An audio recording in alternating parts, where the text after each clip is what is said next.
Encouragé par Wall Street qui applaudit les résultats d'entreprise et une note positive du FMI sur l'économie américaine, le CAC 40 s'offre un net rebond technique ce soir de 0,76% et clôture à 5 353 points.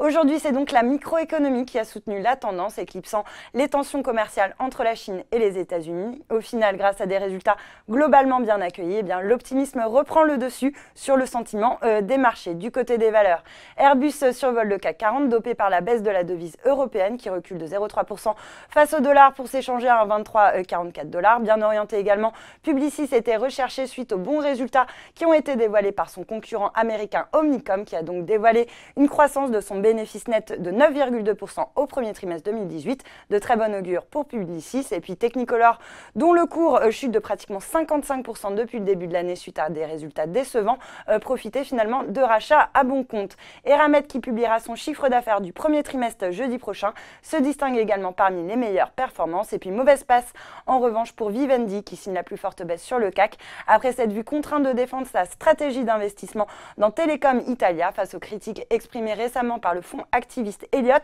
et le gouvernement italien. Le groupe français de médias a donc publié un document dans lequel il estime apporter stabilité et expertise à Telecom Italia, contrairement à Elliott qui ne défendrait selon lui que des solutions expéditives. À noter également que le secteur défensif subit des prises de bénéfices à l'image de Pernod Ricard qui cède 0,25% sur le CAC, ou encore du secteur du luxe avec Kering et LVMH qui clôturent en légère baisse. Enfin, Casino grimpe de 1,26% à 42,49 € après avoir stabilisé sa croissance organique au premier trimestre par rapport à la fin de l'année 2017, avec une accélération notamment en France de ses hypermarchés géants et un tassement de sa dynamique au Brésil.